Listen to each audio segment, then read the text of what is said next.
guys, welcome to SheKnowsArsenal. My name is Jessica. I'm your host. You can follow me on Twitter at @itsjessinho, and this is going to be the SheKnowsArsenal post-match podcast, episode 10, and I have named this episode Changing Narratives. So Arsenal have won. We're on a 9-game unbeaten streak, but we beat Leicester at the weekend 2-0. And, I don't think the big narratives around Arsenal in terms of being competitive side, a title winning side, all that kind of stuff. I don't think those narratives have necessarily changed, but I think some micro narratives around this team have changed over the last couple of games. And one thing that's just a little bit frustrating to me is that I feel like this team is they're being looked at and painted with the same brush that the old team over the last 3 or 4 years have been, like the Mustafis, Socrates, David Luiz, these guys, uncommitted, unable to finish out games, not up for the physical battle, unable to, be aggressive and intense, press. These narratives, I feel like this team is shattering those narratives, but they're not even their narratives to break. This is a completely different team, and I just feel like I want to have just a little bit of a conversation about the narratives around Arsenal and how this team is kind of changing it. Even though the big ones are still quite the same, we don't know what level in which this team is at the moment. But in terms of the small ones, I think we can talk about that. I just want to let you guys know, if you are a member or you're thinking about becoming a member, there will be a Tactical Tuesday tomorrow. And we'll be talking about the set pieces as well as just the general change and how we're playing from the Brighton game to the Leicester game, and just kind of like the changes that we've seen, especially the introduction of Lacazette. And we'll also, at the end of this show, kind of ask the audience if you guys think there is a reasoning maybe to re-sign or give an extension to Lacazette. I am seeing some fans feeling optimistic about Lacazette and maybe giving him an extension. And I think it's an interesting conversation because teams are seeming to keep their older players or their more senior players a little bit longer. And I wonder if Arsenal may be thinking about that. I do think Arteta likes him, but we'll talk about that towards the end of the show. And yeah, we'll go through the game, the talking points of that. Then move on to Conte to Tottenham. How does that change the top 4/top 6 conversation? And then Unai Emery to Newcastle. He has emerged as the number 1 candidate to take over Newcastle. And from an Arsenal fan's perspective, what do we think about that appointment? Do you think it's a good one? Do you think it's a bad one?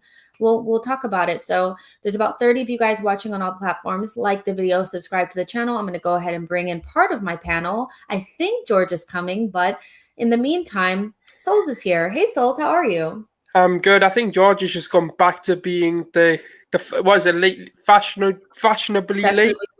Yeah. He said he was coming, but I don't know what's going on. But we'll go ahead and get started. So we won our game. Obviously, we did the instant match reaction, and we were really excited about it. It's feeling good. Here he is. I told you. Here he is. Hey, sorry. My internet. I'm so sorry. No worries. So, yeah, we're just kind of getting into it. Obviously, we won the match. Feels really good. It feels like another big test behind us.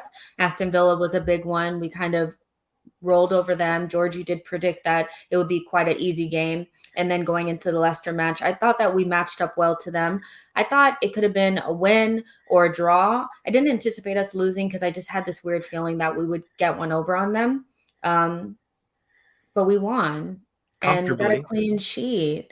And it's crazy. It just feels so good. And I feel like we should just live in this moment and not overthink it too much, because I'm just enjoying this team so much, and all the content, the little cute stuff that comes out. I love it. Saka, his 100th appearance. That's amazing for somebody so young. We can talk about that as well. But I want to start off with the set pieces. The first goal that we scored against Leicester was on a set piece early on in the match, about the 5th minute or so. And it was from Gabriel. We've seen him score off of corners before in set pieces, but over the last couple of games, it's been kind of a pattern. I think this is 4 for 4 set piece goals in 4 matches. Yeah.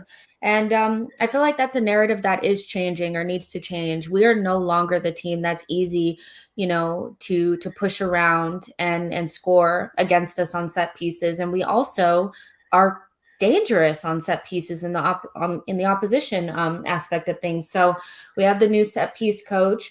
We're getting better returns from him than we did the last one that we had from Brentford. I don't really remember his name, but this guy's name is Nikolai Georgeson, and then the new one is Nikolai Jover.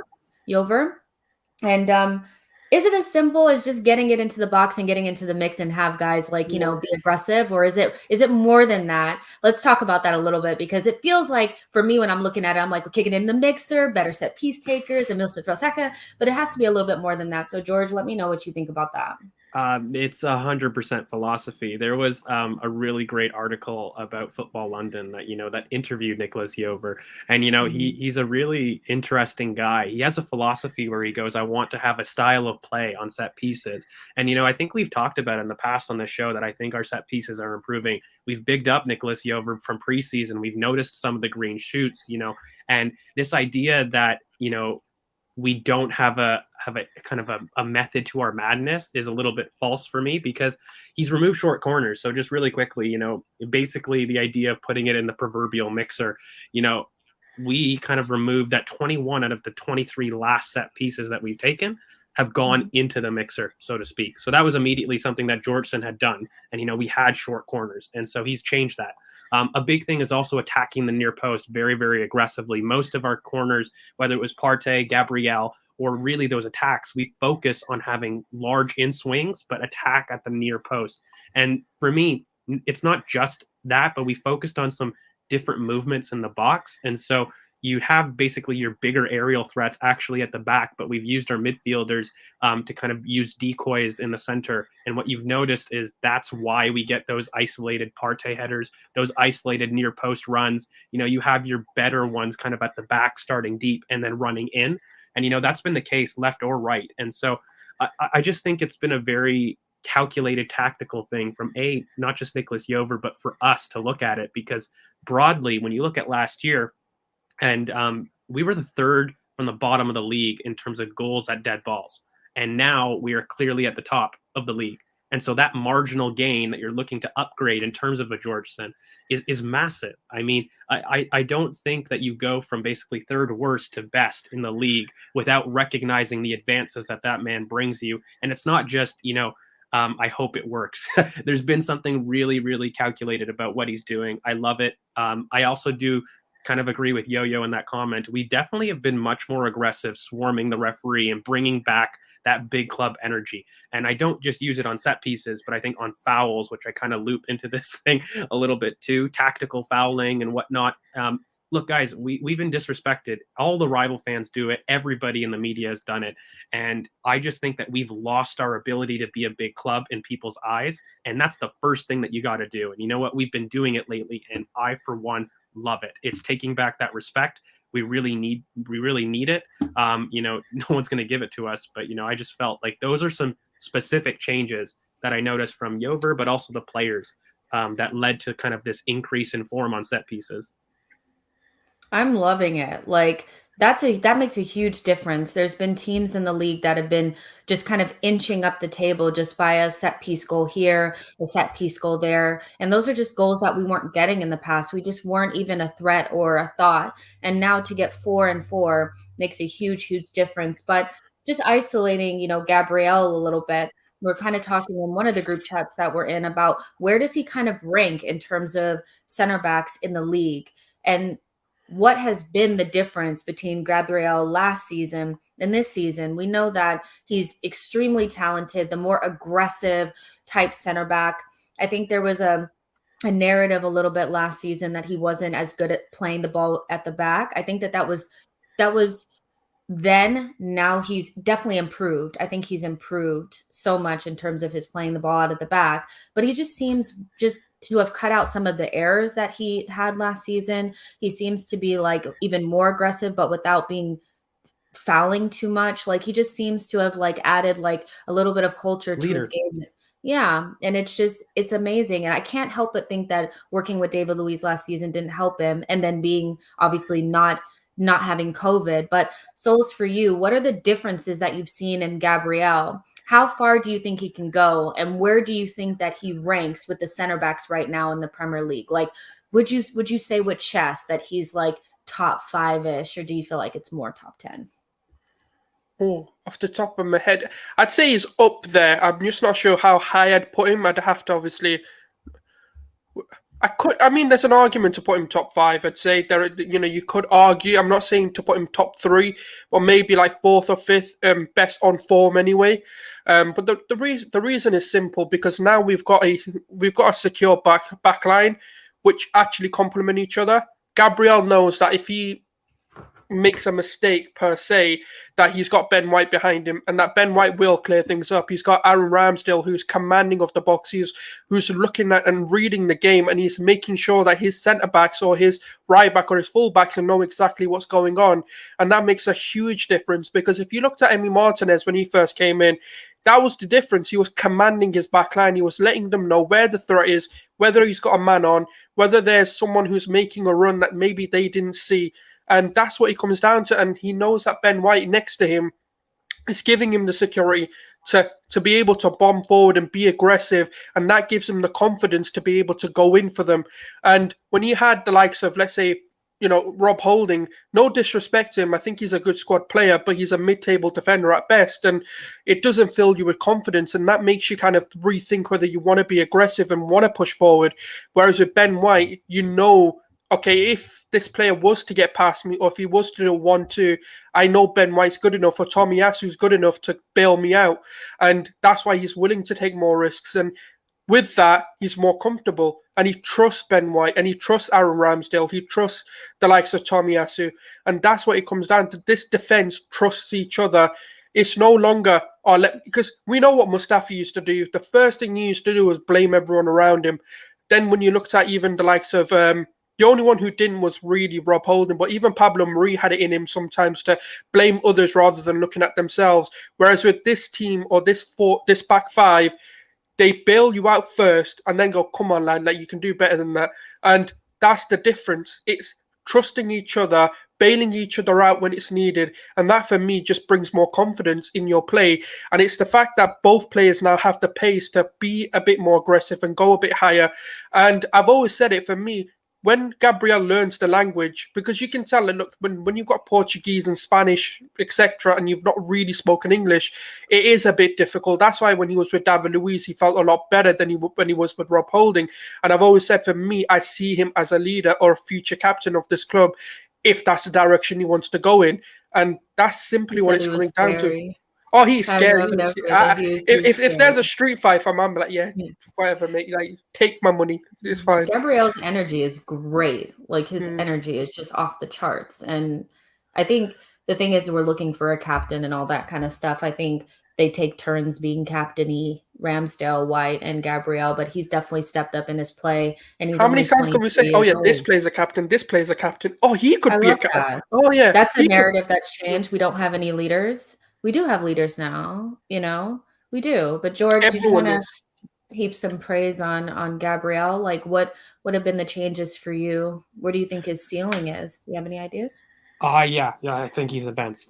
Again, one of the biggest weaknesses that I critiqued Gabriel for was his gate receiving passes. So how I mean by that, his positioning when he's receiving it and his first touch kind of out. And then also his short and medium passing. I always felt that he had a great out ball. Even at Lille, he hit Pepe tons of times. And, even we've seen it here. He can do a great long ball out. But I felt he rushed his first and second phase passing kind of in the middle third. And what he's changed this year, that was clearly coaching, by the way, over the summer, because it's been very distinct, is beyond just maturing into kind of a defensive leader, which is credit to him. He's improved his short and medium passing, but his gate receiving the ball, getting the ball out of his feet, it's just been immense. It's been a very big difference. He's had this thing where in one fluid motion, he'll receive but set the ball. And, he'll do it with kind of a stop on his foot, which is immense. But he has this disguised ball between the lines that I've noticed that has been happening for, I'd say since the preseason. And I've just been very impressed that, that's been the big change. So he, for me, has fixed one of his biggest flaws already. And I think, there is a little bit more composure that he can do. But beyond that, guys, he's a complete center back. What can't he do? He scores goals. He's aerially dominant. He's aggressive in terms of his man marking. Among one of the best 1v1 defenders in the league, isolated. He's pocketed. Let's look back now. He's fixed the Watkins. issue. He packs Antonio when he does play him. I mean, look, for me, he's very much top 5 in the league for sure. And I see him as being probably one of the best in the league at his peak. He's what, 23 right now? He's He's 23. extremely it's mad. Like this guy, I think he's going to get his flowers this year because we're going to do well this year, and that's what popular vote happens. But just factually, is there really somebody that he's really struggled against, that you were like, that was really poor, bar his COVID form? And there really isn't. All the physical strikers, he's up to the task. I never worry. Even nimble strikers like Jamie Vardy, who by the way avoids him every time we play Leicester. And that for me is the key. Like when you look at opposition strikers, where do they focus? I'm sure if Ivan Toney had been playing, he wouldn't have gone to Gabriel. He wouldn't have gotten Yeah. any joy. And so I just think that tells a whole story. I think Gabriel himself, I think he's a big leader type, and I didn't think that we would replace that with David Luiz so quickly. He's very much somebody that likes to take responsibility, and he comes up big. Like these headers, by the way, and these goals, they're very athletic. Last year, I can't remember who he did, but he had one of the most outrageous He was in headers. Europa League. Yes, and it was off the corner again. And a debut header as well. Exactly. And even now, look, I guess the structure is great, but you guys, in order to shape that header, it was very unorthodox, very weird, and he needed to get it definitely right. So it was very much, it's great. I'm just happy for him. I think he's excellent. In terms of the partnership, yeah, Ben White and him are scary in terms of their complementary pairs. They really are. And this narrative that Arsenal are weak defensively has to stop. Rub your eyes. I'm really sorry that it hurts your little feelings, but Arsenal are a very defensively strong team. And it's a big part because of Gabriel's improvement. Of course, Ramsdale, our structure, but just individually, these guys are great, and you don't have to hide that just because, you're lower in the league. He's been one of the best players in the league for me this season. And, I put him top 5 for sure. Yeah, I think he just edges it. I'm not under any illusion that there's not great center backs in this league, but I do think Gabriel's right in and amongst them. And to be honest, our defense was good last season with the rotating doors of different defenders that were playing in that central center back pairing. It was just now we've upped the individual quality. So now it's even better, but our structure has been good really since Arteta has been here. And part of that clean sheet, best defensive run included Rob Holding. It included Chambers. It included Pablo Marie. That was the back end of last season. Ben White wasn't even here and Ramsdale wasn't either. So it's kind of like one of those things where they don't rate the individuals, so they're not willing to really see that it's more than the individuals. It's about the coaching. Now that we have the individuals, it shows more, but we've been defensively sound since Arteta has been here. Our main issue has been the progression up the pitch and creating chances and those things, and that'll eventually come, but let's talk a little bit about the offense and in particular Smith Rowe, because he scored the second goal. And one thing that we talked about a lot before the season started was Bukayo Saka and Emile Smith Rowe adding end product, but also the fact that because they're young, it may take a little bit of time. I didn't think it was going to happen this quickly. And I don't think Emile is perfect by any stretch of the imagination, but he has added end product to his game and he is getting into good positions. And the goal that he scored was just like a little poachery type goal. It doesn't have to be special. It doesn't have to be a banger. It doesn't have to be anything. He just has to be at the right place in the right time. And I said before the season that I thought that it would be Martinelli's breakout season, but I'm actually thinking it's probably going to be Emile Smith Rowe. I don't think last season was his breakout. I think that was Saka's breakout season, was last season. Now it's Emile's breakout season. And he just looks so great. And what I like about him is that he's making it easier for Bukayo to have this little small slump in form. He's doing what Saka was doing for him last season. They're switching off now because Saka's like, he had a good game, but it's not like a super Saka game. Emile's been picking up the slack and I'm so happy for him. Like he's just such a good little player, and he's really growing into that number 10 position, no matter where he is on the team sheet or in the formation. But close for you, what have you seen from Emile this season and in the game against Leicester? Like he's keeping Odegaard out of the team. That's something that they were saying it was going to be the opposite, that he couldn't get in. Now he's keeping Odegaard out. So what do you think is special about Emile Smith Rowe that maybe people aren't taking note of, because I think there is a little bit of he can't be good because he's on Arsenal, but he's clearly special.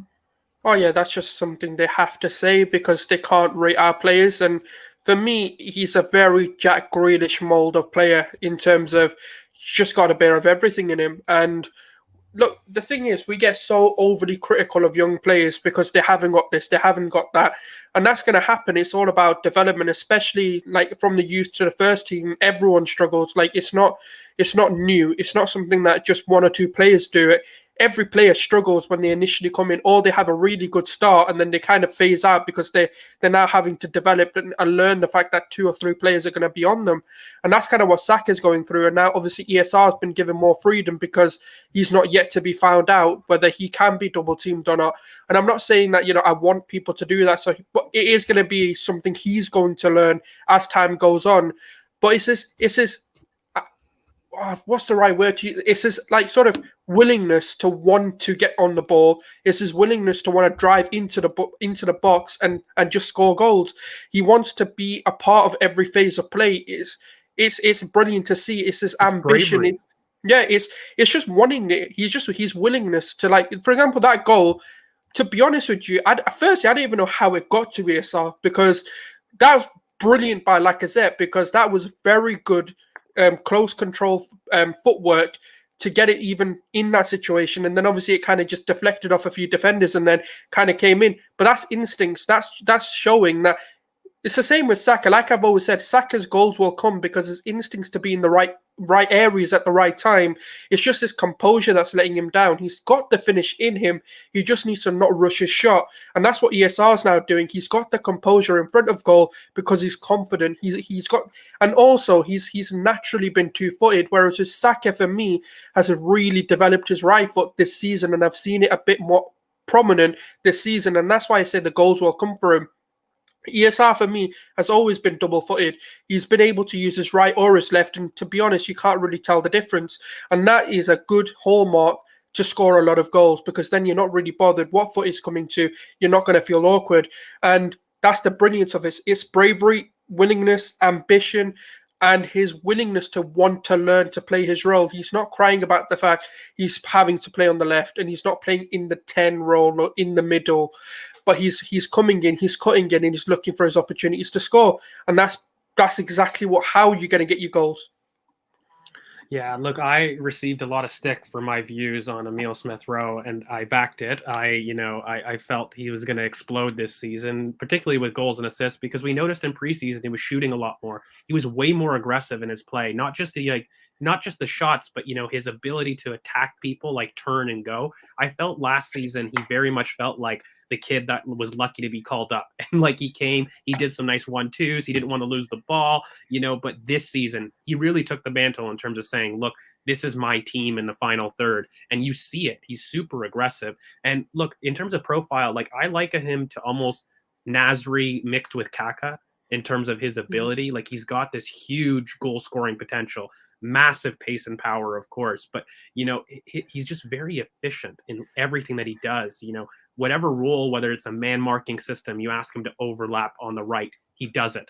Whether it's you being a facilitator on the left, he does it. Whether you want him to attack space like a winger at Villarreal, he does it.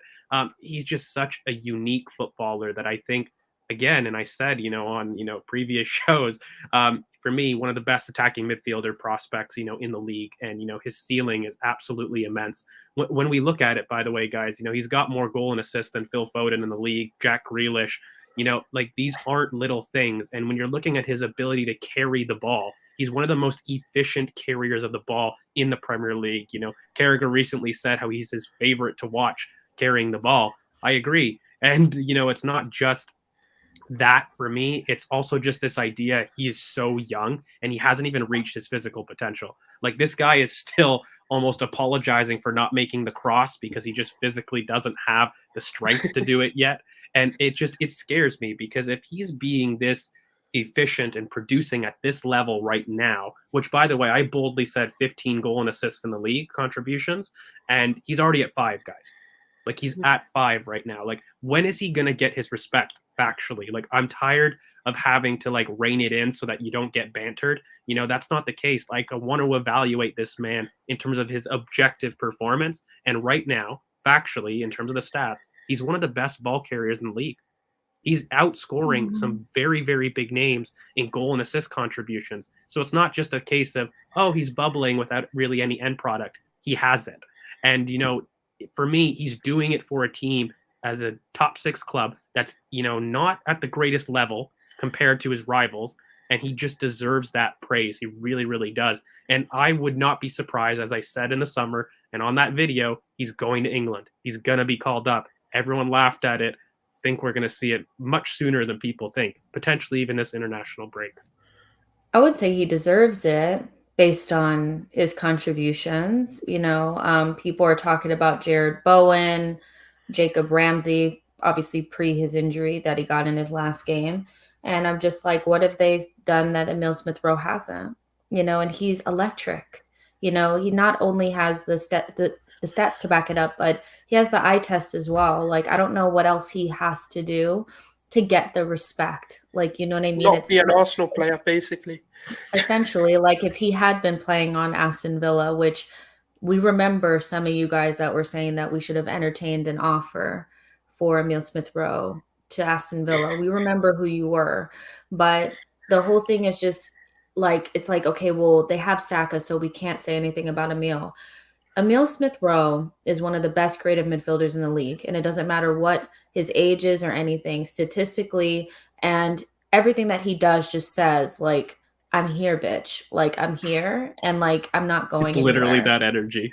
It's literally, and it's like, don't let this baby face fool you. Like, I will spin and turn you, and you will be on your ass. Like, he really just has something special, and I think the England call-up is more than justified.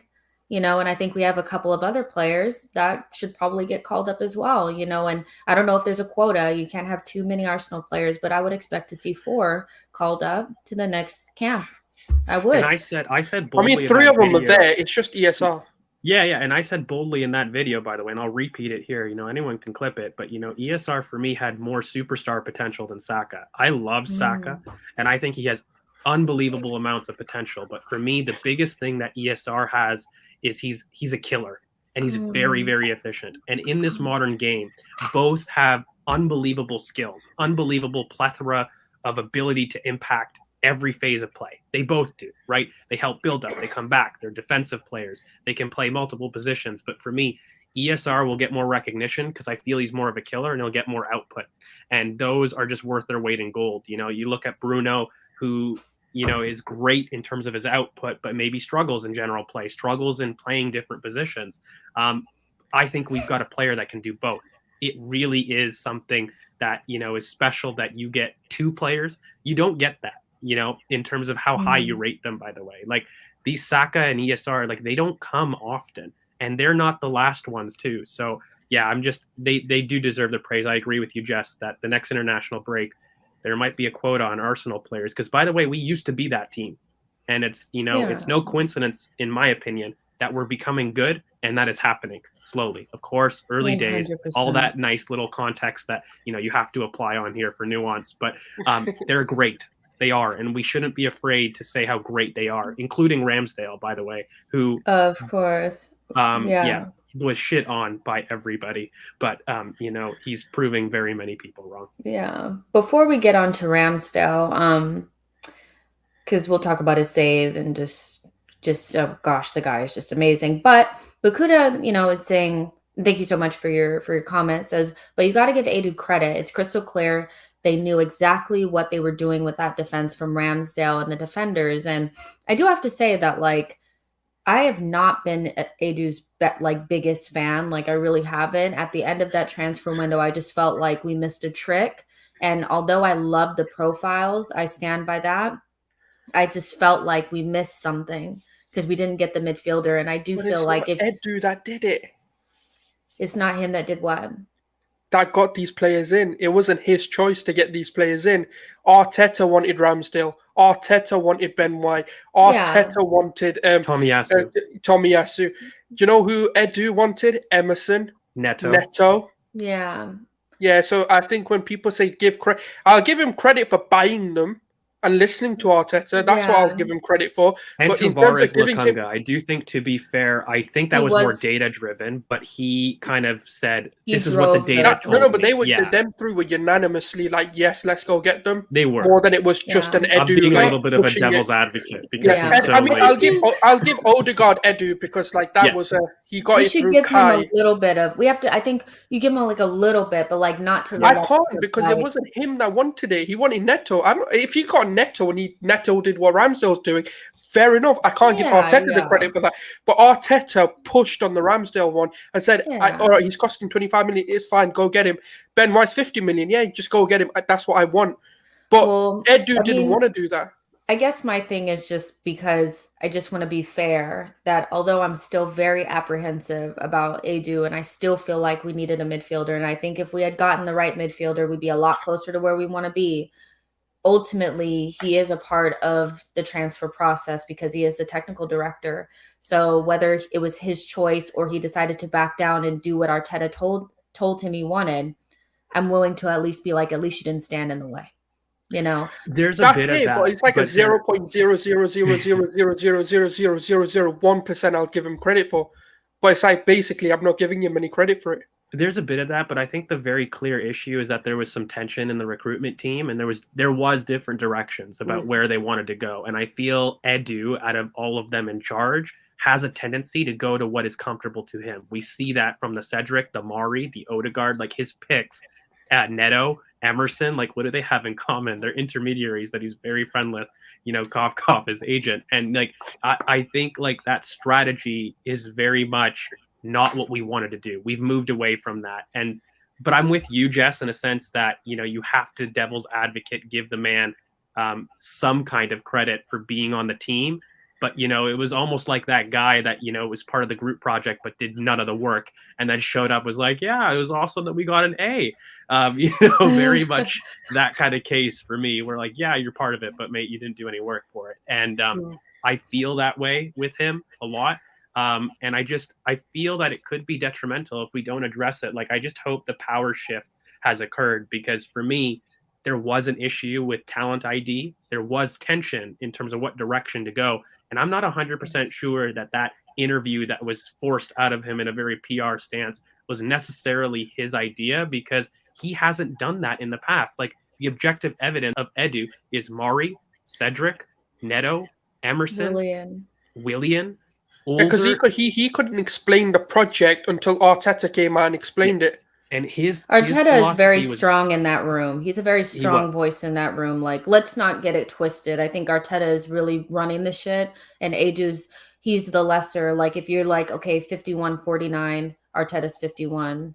Adu's definitely 49. And that's the thing for me, guys. Like, he had older experience. Like, that's his MO. When he has his back against the wall, he goes to who his agent has and who are experienced pros. And I don't like that. I really don't. So yeah, I can be big enough to say, look, at the end of the day, those signings did really well as a whole. I don't think you were the man in charge of really facilitating those signings. Ben White, Ramsdale, the big ones that have been performing well, even, Tavares, I think those signings were a lot more data driven in a sense. And, everyone on the team's like, yeah, the data looks great. We need this for a backup. This was the profile. Let's trust that. And I don't know, how much you can take credit for, even though you were in charge. Again, well, I think we'll know more. Yeah. Like, if next summer rolls around, because next summer, and like, we'll talk about this obviously a lot more, but next summer is a very important summer for us, because I think that's when we're going to make our star signings. They said 2 marquee signings. Yeah, that's what they said. They said this season it's going to be 5 to 6 signings, which they delivered on. And then they said in the summer January or the summer, it depends on Liverpool Van Dijk. Essentially, we had our 2016 window. And if things don't go right, then I would imagine that Adu's his race will have been run, because if Arteta meets his benchmarks of getting into the top 6, top 5, whatever it is, he will be the loudest voice in the room, and what he says will go. That's just how I kind of feel about it. But at the moment, I'm willing to be like, cool, he did something, but like, let's just wait. But Ramsdale, this guy, that save, and I've seen some people try to make it out to seem like, well, it rolled back to him and all this. It was an amazing save. Everybody knows it. Just let it go. Like, it was an amazing save. He already, for me, has 2 candidates for save of the season. He had one against Lucas Moura in the North London Derby, and then he has this one as well. So, I mean, the guy is really doing it. I think Jordan Pickford's on borrowed time, watched him today against Wolves and thought, your time is up. You know, you're definitely not going to be the England number 1 for long. And Emi Martinez got bashed again. Like, he got 4 goals against him.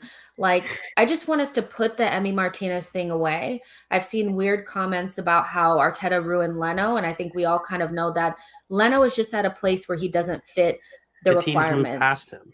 Yeah, it's not. It's like the Petr Cech effect. You know, when he first came in, you can't play out of the back. You can't teach. I don't mean it like he's a dog or anything, but like, you can't teach an old dog new tricks, and that's just what it is. And Ramsdale is filling that for us. Like, if you were upset because Emmy was homegrown and all of this, so Ramsdale's now he's homegrown. He's our number 1 keeper. He cost us 25 million, and he's looking like we got that for we got that. That was a steal. Based on what we're seeing now, that 25 million is a steal. We know why Sheffield wanted way more now, because they knew that this is a really good goalkeeper. And of course, there's the mistakes will come. Ederson makes mistakes. Alisson makes mistakes. Great goalkeepers make mistakes. But ultimately, I think he's upped our level. You know, I think he's definitely upped our level in terms of being comfortable back there, not inviting that anxiety on, being a leader, being vocal, commanding his box, being way better at distribution. Some of his distribution in this game, I don't think was perfect because we were under pressure, but some of his highest moments in distribution were absolutely out of this world. That half volley that he did into the middle of the pitch, who did it go to? Yeah, it was insane. Like, the guy is actually, he's crazy. Like, it's amazing. And like, if that was Arteta. It was, but you know what, Jess, I've got a lot of pent up, a little bit anger about, you know, how we've met these things, because this man was judged ruthlessly. Do you remember that? You know, we have to go back. His announcement was not really made by Arsenal because of the fear of the retaliation from fans, and it was ridiculous. And, you know, on this channel, we tried to offer perspective. You know, I was definitely one of the very few, I think, to be very supportive of this signing, because I saw in the scouting really what they saw as well.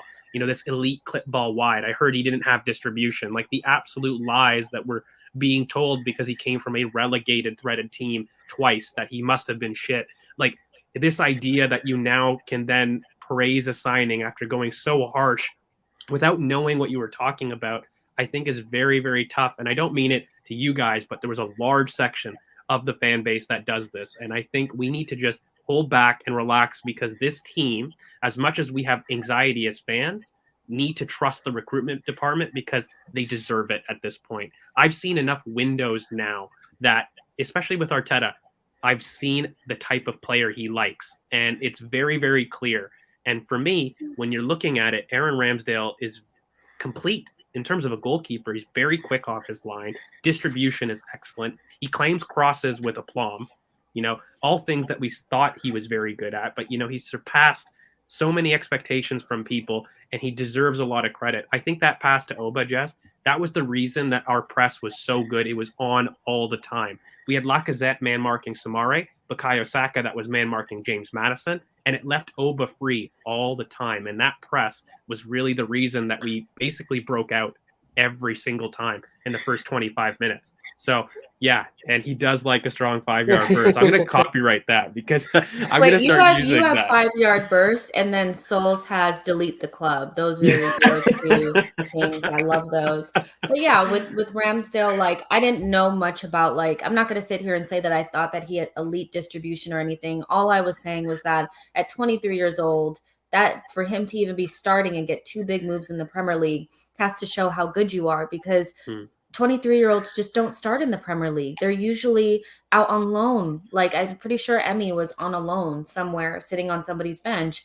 at 23. So he can't be that bad. And once it became clear, which it was very clear very early, that we were interested in this goalkeeper, I was like, agendas have to go away, because he's going to be the number 1. It was obvious from the beginning he was going to be the number 1 as well. So the backups thing that people were saying, it didn't add up, because it's like, these guys are going to play games. Tavares is playing games. Lukonga's playing games. Like, these guys are in our team. Like, it's so nice to Why see. can't we be kind of confident as fans to say on form he's one of the best goalkeepers in the league? Arsenal factually have the most clean sheets now.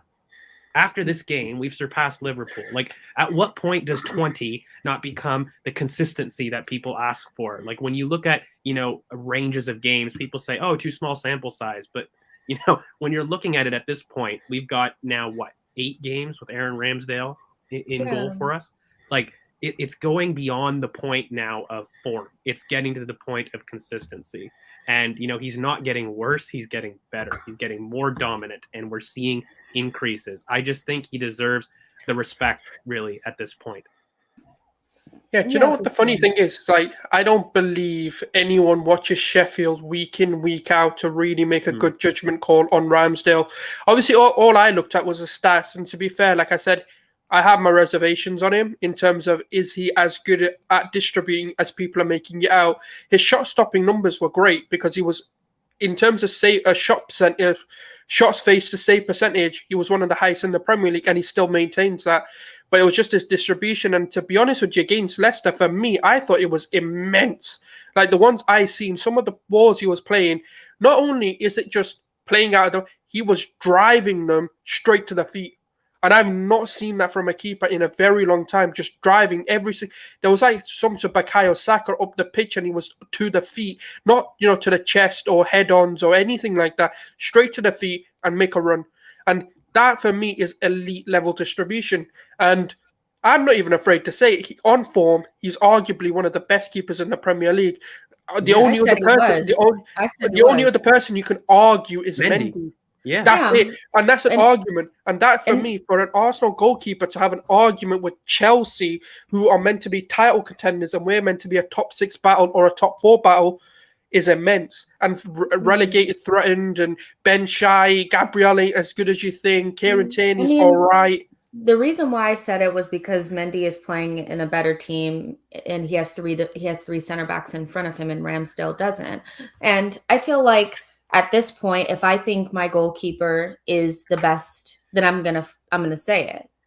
Even though I know I'm gonna get shit for it, Mendy, Mendy, Mendy. Of course, Mendy's amazing, and he's probably the best goalkeeper. But Ramsdale to me is just doing something that's just like he's 23 years old in a way worse Arsenal team. Remember, we're really shit. We're going to get relegated, remember? And we're playing in a back 4 and not in a back 5. I'm sure if you have an additional center back there, you'll look a lot better. So for me, I don't care what anybody says. For me, Ramsdale at the moment is the best goalkeeper in the league, and I'm not afraid to say it, and I don't care what you think. I Guys, does really the don't. narrative change if we had this spine? And I use that facetiously because, yes, I was very much a case of saying once you have a spine, this will change. But does that narrative change with that spine starting the season? I'm not too sure how many results change, but does that idea that from the start of the season, Ramsdale's been this good affect people's judgment? I doubt it because we're Arsenal and that's what our popular vote does. But I just wonder, again, when you have a back line like this, because Arteta made a bet, guys, and I remember we had kind of some debates about our chance creation this season, right? And I remember trying to tell people that the backline technical security would increase our chances. It was absolutely crucial to getting us to speed up play through the thirds. And I'm just wondering now Leicester's that 10 game mark that, everyone was asking me Yeah. when we were struggling, like, why do I want to wait? I 10 was always games. confident in my thing. But now that we've reached the 10 games, like, do you guys feel what we were saying? Well, yeah, like what we were saying about the technical security at the back line, that's what fueled our chance creation. And if you don't have that, this team will struggle. And I think we have enough sample. I don't know what you guys feel, but for me, that's And 2 big teams now, Villa, Leicester. And if you confirm it with Watford, who I think we can all agree aren't very good, that would leave us on 10 points in this run, yeah. pre-international break. Like, where do you guys put, I guess, the measure stick of defense is good, but is Mikel good? Like, which was questioned, for sure, which validly, by the way, like, I don't mean that Oh, facetiously, but my main thing with Arteta wasn't really the defense part, because I've always felt like he was this may seem kind of simplistic, but a good defensive coach. I thought he got like our defense wasn't really my issue. And I knew once those players came in, like that's fine. For me, I think my biggest issue with Arteta, especially going into these last couple of games, was he going to be able to adjust without having Granite? I think that was more my issue is, can he pivot when things are not going right? And he doesn't have his Tierney or his Xhaka. Those are Which he two didn't players. do well, by the way. Like, I Yeah. want to be fair, he didn't. Yeah, that was my thing. He's shown that he can simplify things and not, like you guys say, galaxy brain it and keep us in a shape that keeps us doing the same things that we've been doing before. And and we can have this conversation a little bit later as well. People are saying that we don't need Granite. I still think if you put him in this team, we go up just a little bit higher. But Lakanga in that position closer to Thomas Partey has made a huge difference. Bringing Lacazette in has made a huge difference. And so now I feel a little bit more comfortable that when players are out, he'll make better decisions and change things quicker. The defense was never really like my thing because I felt like even when Rob Holding and them were back there, I was like, the defense is fine. It's more about how our season deteriorated last time when key players were out. And I felt like adding Ceballos in there and doing this and that and galaxy braining and putting Jack at left back, that messed us up. Do you think we have enough sample, though, for scoring goals then alternately? So maybe that was phrased poorly. I guess like the idea that this back line would create more goals was something I peddled for very, very long. Do you think there's enough sample to see that between Villa, between Leicester, how we dispatch? Well, we have scored a lot of goals, we've scored, people have to be realistic. We're not going to score 4 or 5 goals every game. We scored 2. We scored 2 against Crystal Palace. We scored 3 against Aston Villa. We scored 3 against Spurs. So we are scoring goals against different types of teams in different types of scenarios, home and away, and things like that. So I think the goal scoring is fine. I think what I would like to see, and we'll get into this in a second, is once we've scored those 2 goals, because we tend to do that. We score a goal or we score 2 goals. When we let our foot off the gas, can we make sure that we don't go to 30% possession and under immense pressure? I think that's more like now the next progression, because we're doing that every time now. We're scoring like 2 goals. Now, can we make sure that we don't do what we did against Crystal Palace or even against Leicester, which I don't know how you guys feel about it, but I think they made changes, which makes sense. Like, even if you watch the game today with Wolves versus Everton, Wolves scored 2 goals early, and then Everton made changes at half. And of course, Wolves had to acclimate to those changes, but don't give up goals in that. Try to make sure that you're still controlling the game. And I thought they lost control over the game. I think we lost control over the game against Crystal Palace and against Leicester. I think if Ramsdale was not Superman in that game, we may have given up a goal or maybe even 2. So that I think that's the next progression to what we're doing. But what do you guys think about that? Because that is on my agenda. Do you think that's harsh, or do you think that's just a lesson that these players will kind of learn to just kind of control the game a little bit more? Personally, I think it's a fitness thing. I think when you go from one extreme to the other, it's more about it happened to Liverpool, it happened to Man City when they first came in. It's just and Arteta building early too, right? Yeah, they've not. None of them have got the gas tank, because even if you look at Aubameyang, for example, since he's been pressing, you look at about 85 minutes, 80 minutes, he's looking knackered. Lacazette's looking knackered. And all right, you can say they're a little bit older, so maybe that's the contributing factor to why they're getting tired. But even when you look at ESR, for example, even Bukayo Saka, they press their asses off. And the thing is, we forget that as much as, yes, they're athletes, they're competing against people who are on similar fitness levels as themselves. They're all elite athletes. Like, to play in the Premier League, you're not just some next guy that they pulled off the street. You have been training your entire life to play at that level. And especially when you're playing a Villa, when you're playing a Crystal Palace even, we know what Patrick Vieira is going to do. It's a high-pressing game for him. It's a high-intensity game for him. That's the next step. It's just getting that fitness level from being able to sustain this sort of over the 90 for about 60 minutes is what we can realistically do. But we have to phase that out throughout the game, whether it's a 15-minute spell here, 15-minute spell there, 15-minute spell there. But it will happen. We'll sustain that for about 70 minutes of the game, but it needs to be given time. And that's all it is for me. I said it on my channel. It's a little bit of both right now, where we have the youngest squad in the league. And just factually, these guys, people forget Emil Smith-Rowe's 20. He's not physically at the level right now. And this idea of pressing for 90 minutes is definitely an Arteta want. Like, remember, guys, we did this when he first came in. He actually stopped it because the players couldn't handle it. And, it was very much a conscious decision. So that is his philosophy. But in terms of our squad, yes, it's an age thing. They're all very, very young. And so, yeah, they do gas out a little bit early. In general, we need more fitness. And by the way, Arteta made note of that we had horrible fitness when we first came in. And there was an Athletic article that talked about it. Yeah, we were really, really bad. And that transition is happening. But also, Jess, I don't think we can sustain 90 minutes of a press without your Basuma and Awar midfield. Like, there is a quality thing here where when you're looking at transitionally, we have to wait for that quality to come up in addition to being young. Look, I think the idea, it's not like Arteta says, let's go into a block.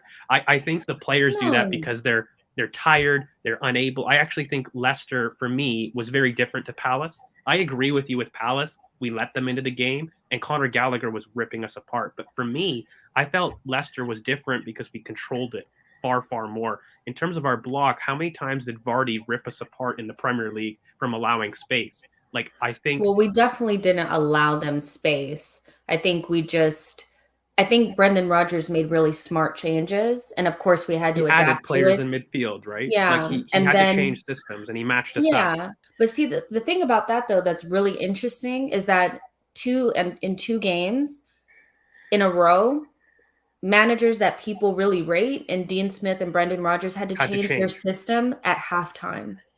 That's a big deal. That's an admission of guilt that you failed in your starting plan, right? And factually, I don't know if people look, for me, the next 20 minutes of that 45 minutes till about 70 was when we struggled.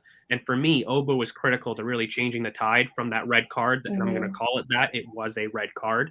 And then afterwards, that half chance volley as well. He had a back post chance on the corner very quickly afterwards. And, Odegaard helped. But there was 20 minutes where I was worried, for sure. There was a system change that, Brendan did. It was working. But we dealt with it. We dealt with that game state scenario, and we controlled the space after that. So for me, look, you're not going to have 90 minutes of perfection. No team bar City can really do that. And we all know we're not at that quality overall. So for me, to expect it was tough. I just wanted to see more consistent pressing and more consistency of a plan. I'm not naive enough to know that Brighton and Palace game were perfect. They were bad. I was really upset at the way that he looked at that system. It was poor. But I just think I've seen a difference where he is much more humble to react quickly. And, I look at Nicolas Pepe, his dealing of the red card. We've always talked about him as a manager, maybe not responding quick, and compare that to Xhaka. We talk about him losing a big player. He took very long against Villarreal, almost 4 Premier League games. Now he took 2. He is learning to adjust to mistakes that, I definitely expect him to make. But just factually, I think that pressing will be a huge part of his philosophy moving forward. We just need to, wait for the youngsters that we have to grow up a bit, but also get that midfield transition that we all keep banging on about. And keep more possession. I think that's my thing. It's when we get under pressure and we're kind of sitting in a little bit of a block, not a low block, but a little bit of a block, and we get possession back. Can we find the outlet? Can we have a little bit of possession? Can we hit them on the break? Because there was also opportunities against Leicester for us to hit them on the break. And I love that. I love that when we score 2 goals, then we allow a little bit of pressure, take our foot off of the gas, and then we hit them on the break for that 3rd one. I love that. That is my shit. I love that because it's not that I expect them to be pressing for 90 minutes. I know they need to catch a breath. But when we don't take advantage of that, and then Ramsdale is making superhuman saves, I'm just thinking, nitpicking a little bit, could we just do a little bit better? And that'll come with maturity and time and different profiles coming in. But Souls, did you want to add anything to that before we move on to some of our other subjects? Because we're almost on an hour and we still have a shit ton to talk about. Oh no, just quickly that I was going to say, actually thought the changes that Brendan Rodgers made didn't actually affect us. We actually grew into the game with the more changes he made, because once we brought Odegaard on, we kind of actually just started to control the game entirely, and we started making more chances. They made the attacking changes, and we looked better in attack.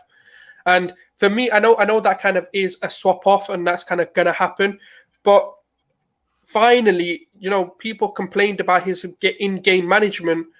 This season, I've actually seen a huge change in how he's dealing with in-game management and like how he's bringing these players on to affect the game, whether it's to do with control, whether it's to do with let's go win this game. Like, don't forget he brought Lacazette on against Crystal Palace, and that essentially got us the draw.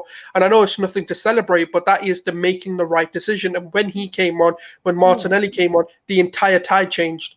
And so for me, he's getting things right, and that's why I'm more patient with him, because he's getting more right than wrong now. Yeah, for sure. I think we can all kind of agree with that. There's almost 100 of you guys watching on all platforms. Make sure you like the video and subscribe to the channel. Now, let's talk about what's coming up next.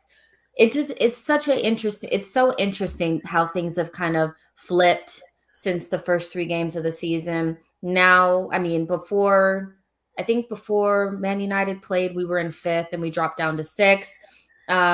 That's about-ish where of course I want top 4, but like that is kind of where I want to be, just like right in the mix, especially with this young team. I feel like there was a lot of like, okay, well, what is our level? I do think this team could get at least top 6 at the very least. So Liverpool play West Ham. West Ham, I don't know. They're looking crazy. I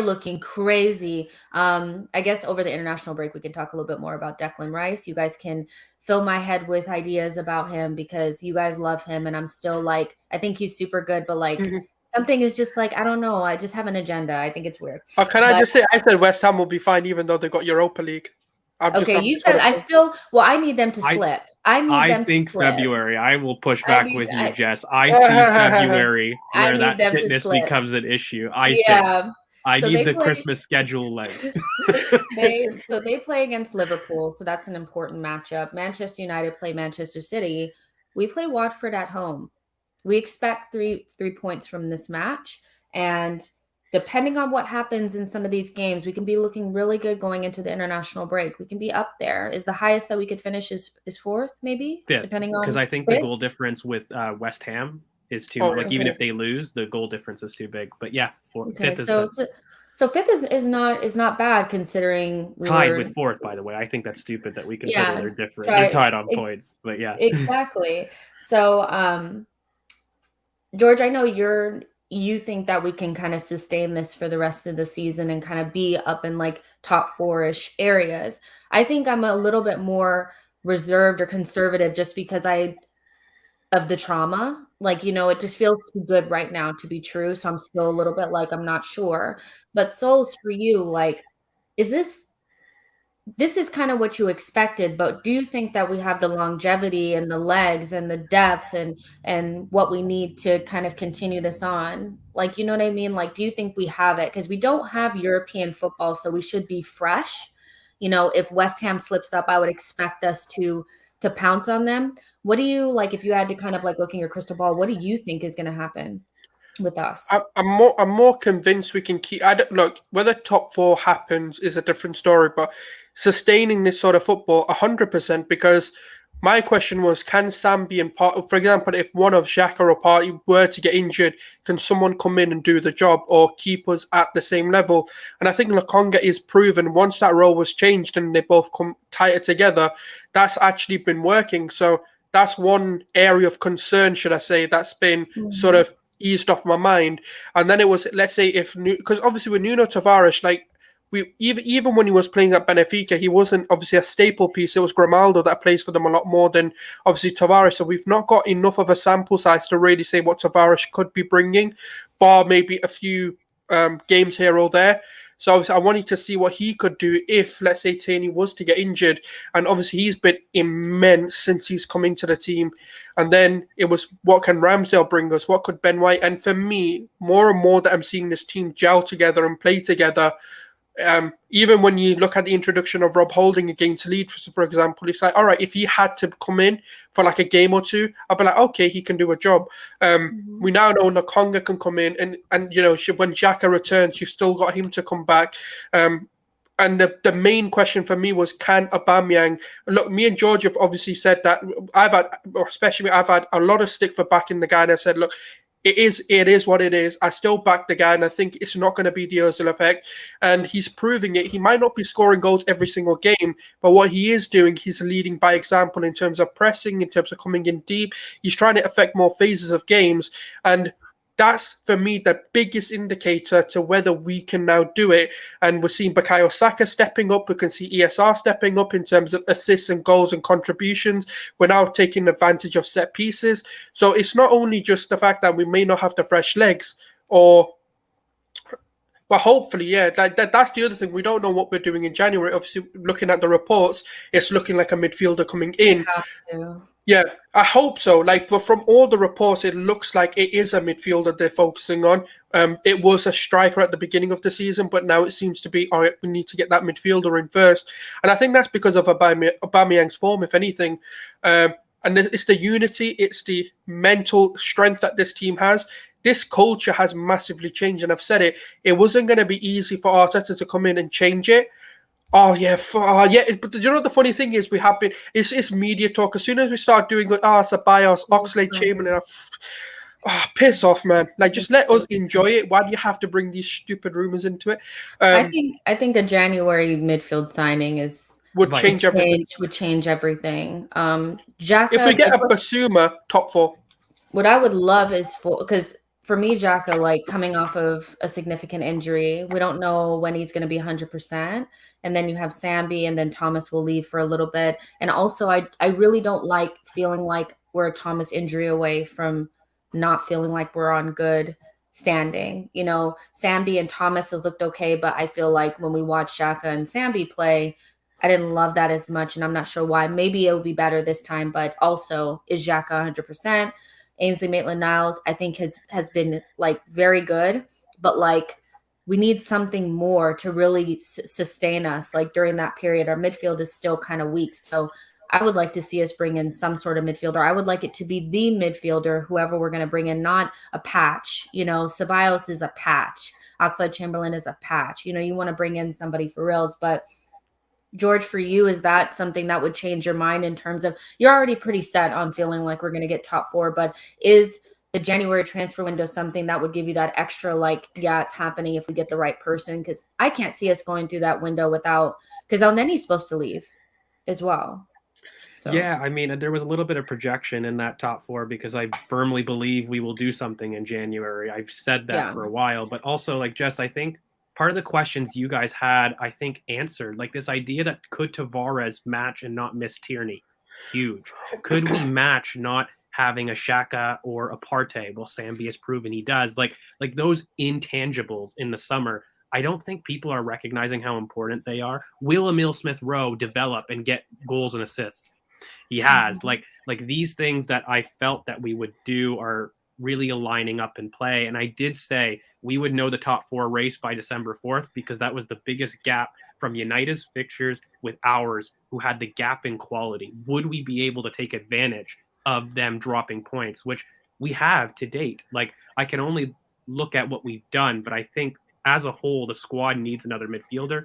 I've made no kind of qualms. I really want Houssam Aouar. I think he is the most versatile option that we could get. I would love another sitter midfielder, but everyone knows I have a big purchase set for that. And for me, I just don't know if you have a big purchase in January. For me, you basically look at 25 to 30 million max on most players, and they're not really your Aubameyangs. Like that doesn't happen often in January. So if you're looking for the one, like I'd love just like what you're saying, I just don't think they're available.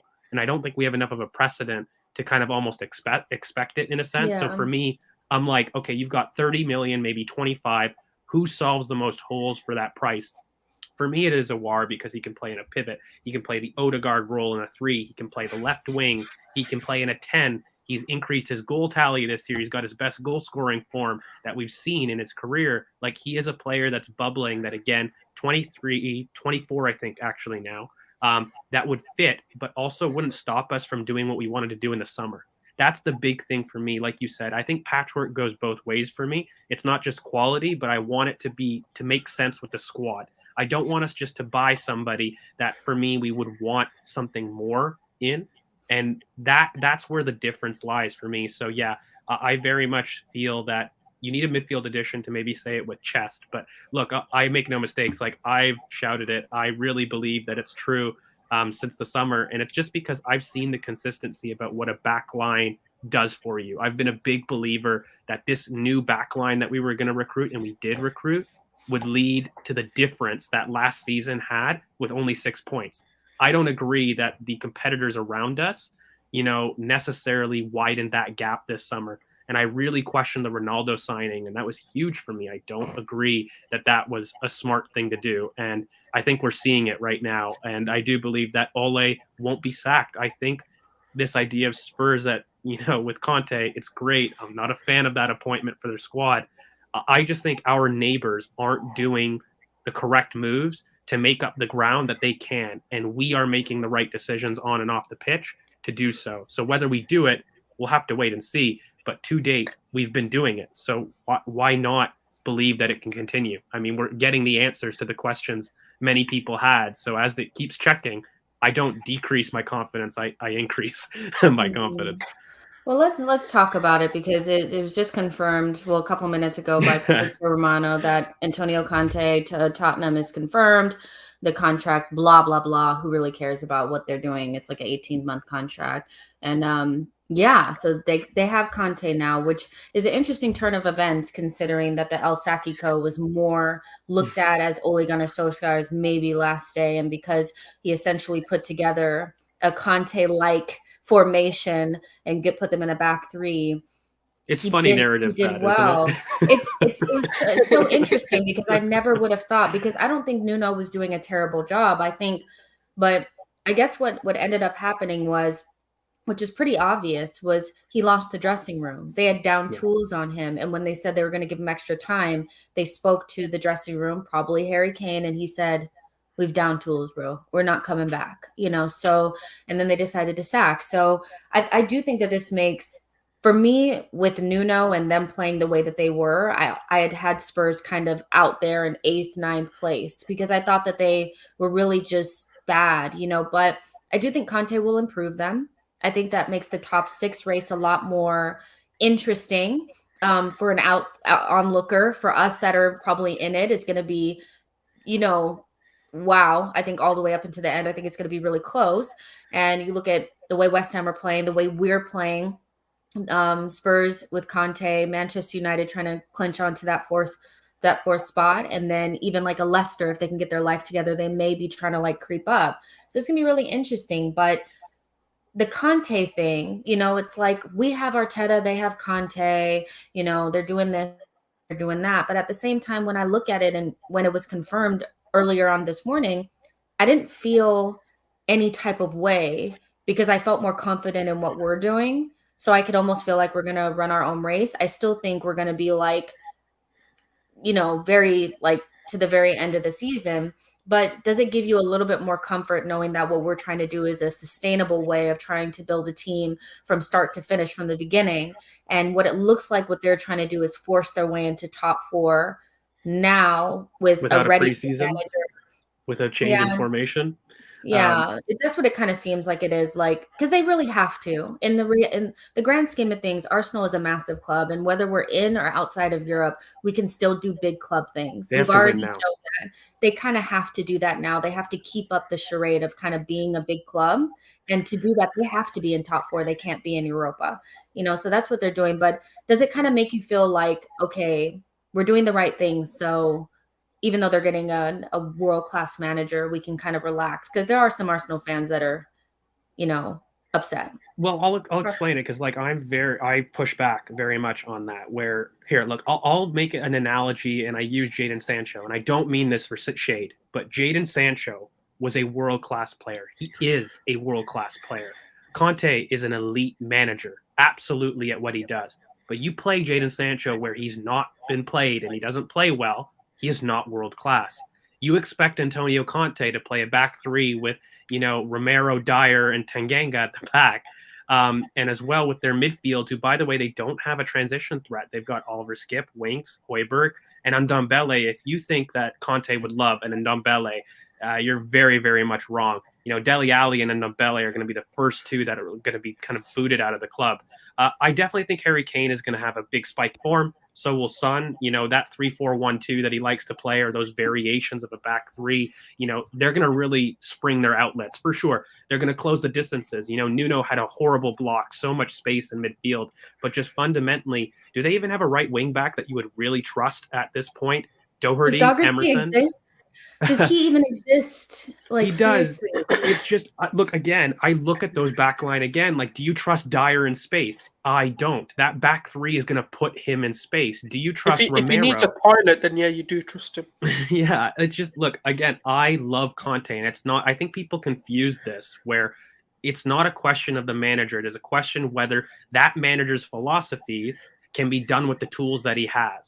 And Conte, for as great as he is, has not shown a flexibility to a back four system. In all of his success, it's been at a back three. So that's why people question, can you do a back three whenever you discuss Antonio Conte? It's not because, we don't think he's great. It's just he factually doesn't have evidence to another system. And so then if you put that parameter with what they are, which by the way, they don't have a press because they lack pressing players. Okay. They just do. And so he's not going to press the same way that, Inter did. And, he doesn't have the same quality of a Barella, Hakimi, and Lukaku in that team. Like, we're not talking about the same spine. Antonio Conte with Chelsea, by the way, what did they have? A pre-title winning squad with a Conte in midfield? Like, these two teams that people cite, but Antonio Conte turned it around. Can you guys give me a comparable midfield general that Spurs have that is anywhere near the level? Can you guys give me a comparable defensive player that in those systems were great? You can't. Inter, De Vrij, they had excellent defensive players individually, and it wasn't just the system. So for me, yeah, they just don't have the squad to really fulfill his vision.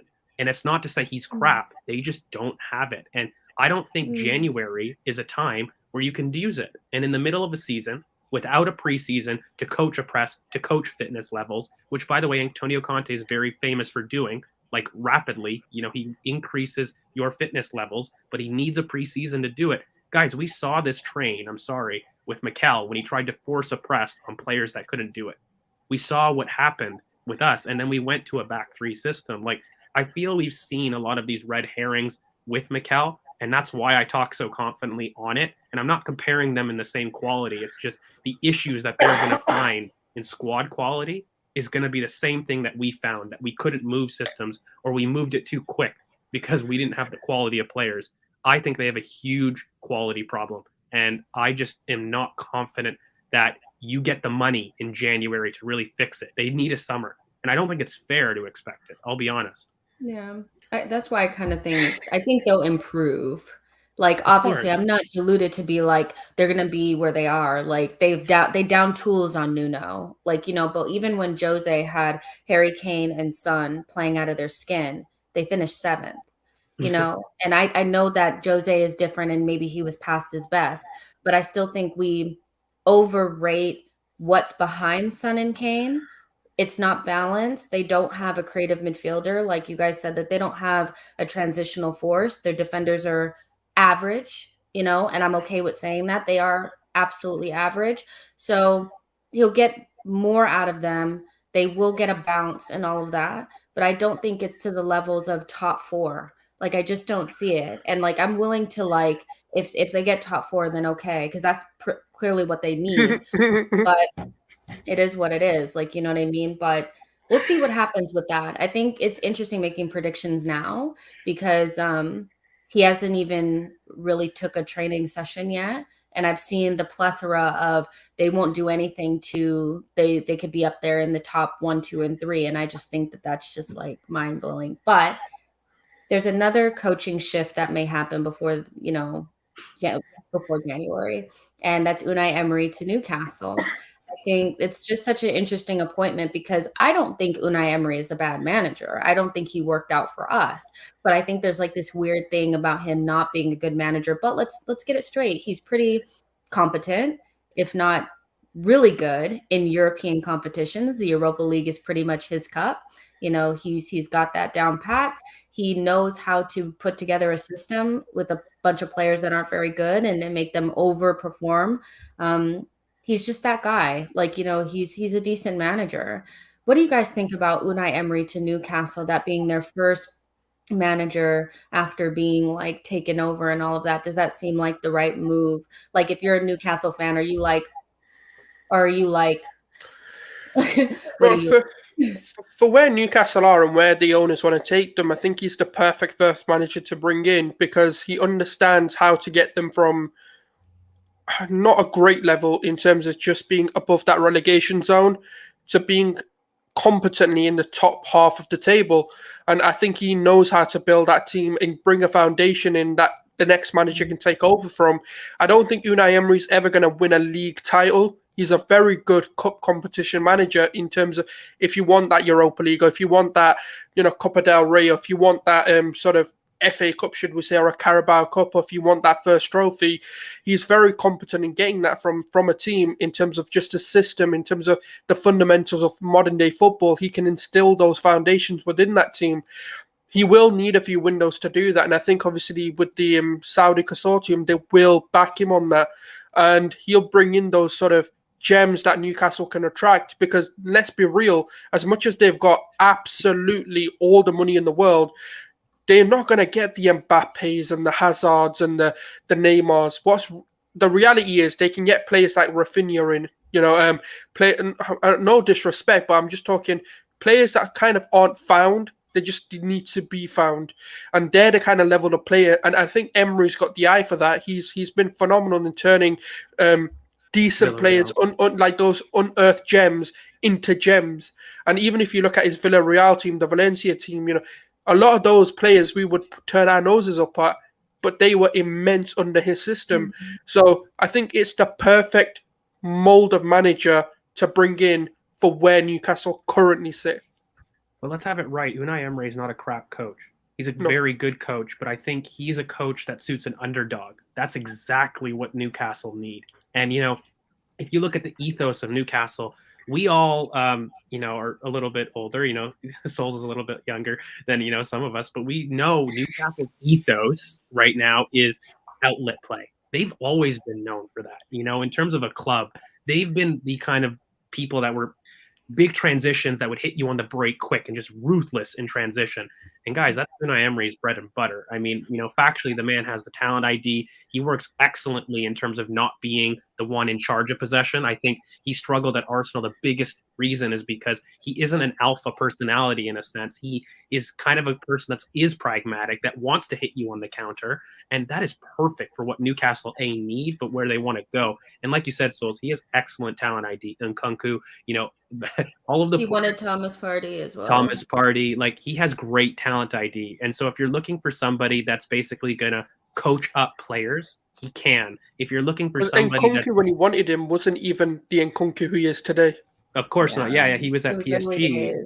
And so again, the issue is I think Unai Emery won't do well for a top 6 team. He won't ever, because that's just not his mentality, but that's not how he plays. And we're going to demand as a top 6 club to put your foot on the ball. Newcastle won't demand that. And so it'll be excellent to what they want to do in their philosophy. I definitely predict he'll do extremely well if he were to come in. Like probably I put them top 10 to 12 if he did come in. And, I think after that, he has an opportunity to kind of, with backing, probably challenge for Europe. Like that's a very good appointment. I think they need one more manager to take them up to that of course, competition. But he is perfect. He'll get them there.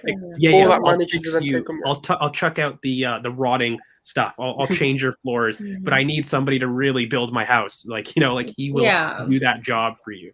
I think the one thing that they have to be cognizant of is making sure that the players are on board with Unai Emery when he first comes in, because he's one of those where if you were expecting something different, they're sitting in the relegation zone, or they're near it. They have to escape relegation.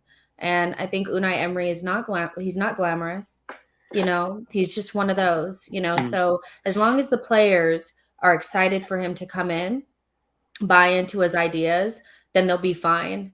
But if there's any sort of friction in terms of like anything similar to what we saw at Arsenal, which I don't think it will, because we had there's stars no that, it won't be like that. As long as they kind of grip on to what he's, what he's saying and they do what he says and all of that, they will escape relegation. But right now, when I look at them, seeing them in the relegation zone, I'm like, that is an immediate issue that they have to address.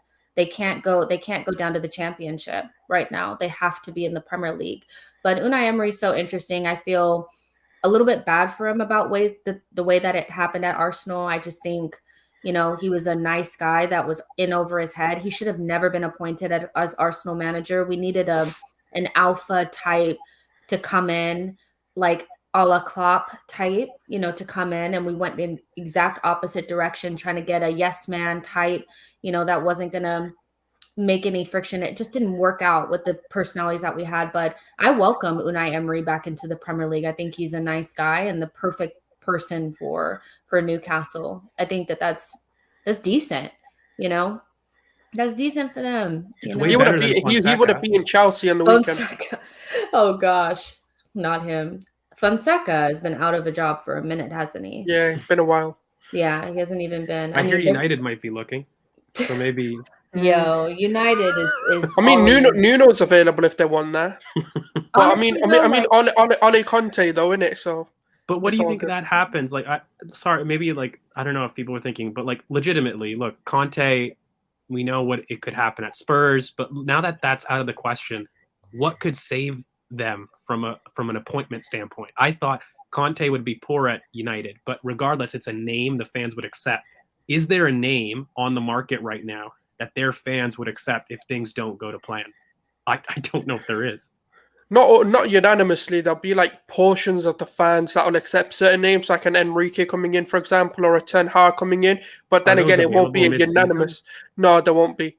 So, no, not before the World Cup. That's the issue. Zidane's already told them, I ain't coming. Yeah, exactly. I think the thing is this is their best case scenario in terms of Ole, if they have the balls to sack him, can kind of be an interim into the end of the season. Who knows what'll happen? They may fall out of the top four base. Like, you never really know, but ultimately, like, Conte would have given them probably a small fix, but if they've been saying for the last 3 years that they've been building based on a blueprint of a project, you can't bring in somebody who immediately goes to the opposite of what they were trying to build.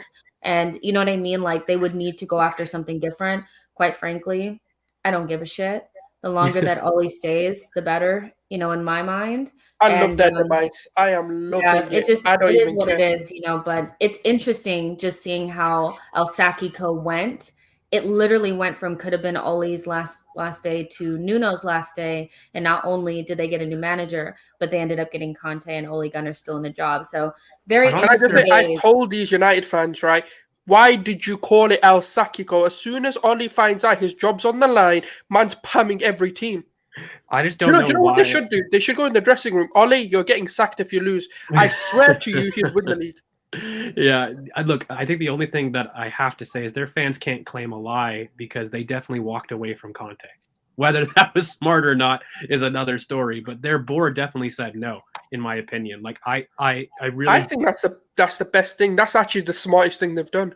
It is. No, I praise it, but also at the same token, I don't think they can claim that their board is not doing the idea of a project, because I think the option of Conte, I don't know what you guys feel, but Spurs versus United, who has more financial potential, or if it was a straight between the two, it's no question like he would choose United.